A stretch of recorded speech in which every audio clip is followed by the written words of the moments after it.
नमस्कार आप सभी का। आज मैं आपके लिए षष्ठा पाठा संस्कृत में डिजि भारतम युग परिवर्तनम के प्रश्नोत्तर और अभ्यास कार्य लेकर आई हूँ। चलिए देखते हैं। सबसे पहले है प्रश्नोत्तर एक पदेन लिखत। एक पद में हमें उत्तर लिखने हैं। सबसे पहला प्रश्न है प्रधानमंत्री संग्रहालय कीदृशी प्रौद्योगिकी प्रयुक्ता अस्ति। तो इसका उत्तर हो जाएगा डिजिटल। फिर है हॉलोग्राम द्वारा कस्य भाषणं दृश्यते प्रधानमंत्रिणः। तीसरा प्रश्न है कस्य प्रभावात् दैनन्दिनी जीवने दृश्यते डिजिटल योजनायाः। फिर है चौथा प्रश्न है भारत सर्वकारस्य महत्वाकांक्षी योजना का अस्ति डिजिटल योजना। फिर अंतिम प्रश्न है फास्टैग इत्यस्य उपयोगेन कस्य संग्रहणं भवति मार्ग शुल्कस्य। अब इसके बाद है हमारे नंबर 2 पर प्रश्नानां उत्तराणि पूर्ण वाक्येन लिखत। इसके उत्तर हमें पूर्ण वाक्य में लिखने हैं।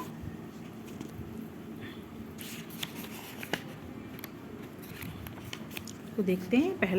पहला उत्तर है प्रधानमंत्री संग्रहालय विविधा डिजिटल प्रौद्योगिकाः प्रदर्शिताः सन्ति। दूसरा है जना लोभात् भयात् वा सांगणिक अपराधेन पीड़िता भवन्ति। तीसरा है उत्तर यशिका डिजिलॉकर इत्यस्य उपयोगम् आधारपत्रं विद्यालयीयं प्रमाणपत्रं च सुरक्षितं कर्तुं करोति।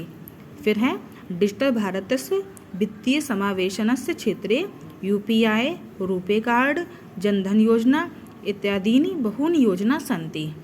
फिर हमारा अंतिम उत्तर है अंतिम नहीं है चौथा उत्तर है डिजिटल भारते शिक्षाया क्षेत्रे दीक्षा स्वयंप्रभा ई-पाठशाला भारतीय राष्ट्रीय डिजिटल पुस्तकालयः निष्ठा PM ई-विद्या निःशुल्क डिजिटल शैक्षिक मंचः च उपयोगः करणीयः। अब इसके बाद अंतिम उत्तर है हमारा ग्रामस्य क्षेत्रेषु डिजिटल सेवानां समस्या अन्तर्जालस्य उत्तरोत्तरं विस्तारेण निराकर्तुं शक्यते। इसके बाद यहाँ पर सब उत्तर आप एक साथ देख सकते हैं। इसके बाद आते नंबर 3 पर आधार दत्तान शब्दान सम्यक संयोजत। हमें मिलान करना है यहाँ पर। तो सबसे पहले है हॉलोग्राम को कृत्रिम बुद्धि से करेंगे, UPI को शीघ्रम सुरक्षितम सुगमम चा डिजिटल चा से करेंगे, डिजिटल धनादेय प्रत्यर्पण। गा है डिजी लॉकर, इसे करेंगे डिजिटल प्रमाण पत्रम। फिर घा पे है फास्टैग इसे करेंगे राजमार्गेषु स्वचालित विधिना मार्ग शुल्कस्य शीघ्रम संग्रहणम। फिर BR है, इसे करेंगे आभासीय वास्तविकता से। इसके बाद है नंबर 4 पर हमारा रिक्त स्थान की पूर्ति करनी है। यहाँ पर मंजूषाता हमें शब्द दिए हुए हैं, इनसे हमें रिक्त स्थान की पूर्ति करनी है। तो यहाँ पर देखते हैं। पहले में आएगा प्रधानमंत्रिणा भाषणम, दूसरे में UPI, तीसरे में स्वचालितम पारदर्शकम च, चौथे में दीक्षा, फिर आएगा जीवनम। इसके बाद है अधः अस्मिन् पाठे आगतानां शब्दानां आधारेण शब्दजालं प्रदत्तम अस्ति। शब्दजाल दिया हुआ है, यहाँ पे आप देख सकते हैं। जैसे कि यहाँ पर 2 करके दिखाएं, डिजिलॉकर और दूसरा संवाद यंत्रम। ऐसे ही हमें और शब्द यहाँ पर निकालने हैं।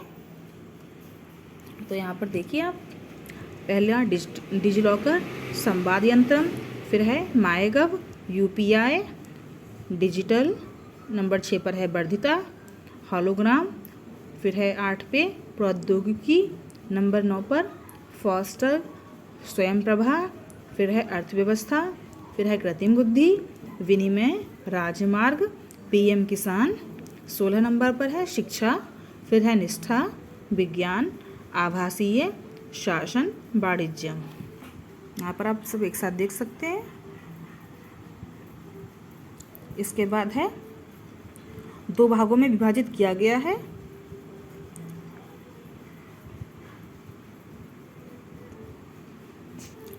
संगणक संबंध और असंगणक संबंधा। तो इसमें पहले में आएगा अंतर्जालम संगणकः ई पत्रम डिजिटल भारत, ये सब हमारे आते हैं संगणक संबंधा से। और असंगणक संबंधा से आता है शिक्षिका आती है, विद्यालय, पाठ्यपुस्तक, लेखनी। इसके बाद देख सकते हैं नंबर 7 पर सही गलत पर हमें चिन्ह लगाने हैं। यहाँ पर देख सकते हैं पहला सही है, दूसरा भी सही है, तीसरा भी सही है, चौथा भी सही है, पांचवा गलत है, छठा भी गलत है और अंतिम भी हमारा सही है। खाली यहाँ पर 2 गलत हैं।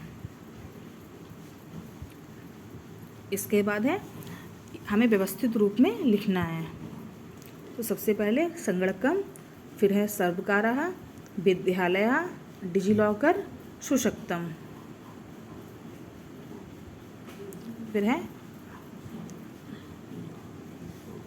ये परिच्छेद पढ़कर हमें प्रश्नों के उत्तर देने हैं।